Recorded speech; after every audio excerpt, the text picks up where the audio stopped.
කලින් ගත්තේ අයියා. දැන් මල්ලි.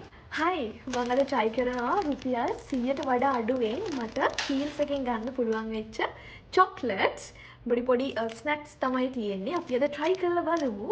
මෙතන රුපියල් 500ක chocolates තියෙනවා. 500ට වඩා පොඩ්ඩක් අඩුයි. මම ස්ක්‍රීන් එකේ දාන්නම් හරියටම ගන්න. try කරනවා and ඒක rate කරනවා.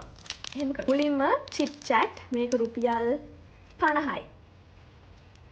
9.5 out of 10. Yes. රුපියල් 25යි chopstick. Strawberry. මේක strawberry රහක් තියෙනවා. මම මේක rate කරනවා 8.5 out of 10. Yes. සමපෝෂකයේ choxic cereal bar එක මේක රුපියල් 40යි 7.5 out of 10. Yes.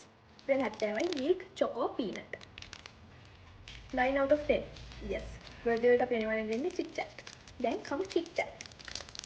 එක 30යි 9.5 out of 10. Black Magic cereal bar මේක රුපියල් 60යි 8 out of 10.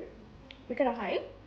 ඊළඟට සමපෝෂකයේ cereal bar එකක් මේක රුපියල් 20යි 8.5 out of 10. Yes. Tropica මේක රුපියල් 40යි. මම මේක rate කරනවා 8 out of 10. Yes. Raspberry එකේ jam 70යි one of my favorite 10 out of 10. Favorite. Munch එකේ stick rolled wafer 40යි 9.5 out of 10. Yes. ඒක high.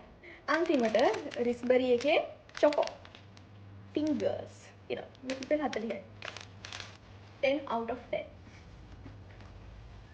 ඔයාලා තියෙන රුපියල් 100ට වඩා අඩු රසම රස මේ වගේ චොක්ලට් එක මොකද්ද කියලා පහලින් කමෙන්ට් කරලා යන්න. ඉතින් එහෙනම් අද දෙච්චරයි තවත් අලුත් වීඩියෝ එකකින් ඉක්මනින්ම හම්බෙමු. Bye.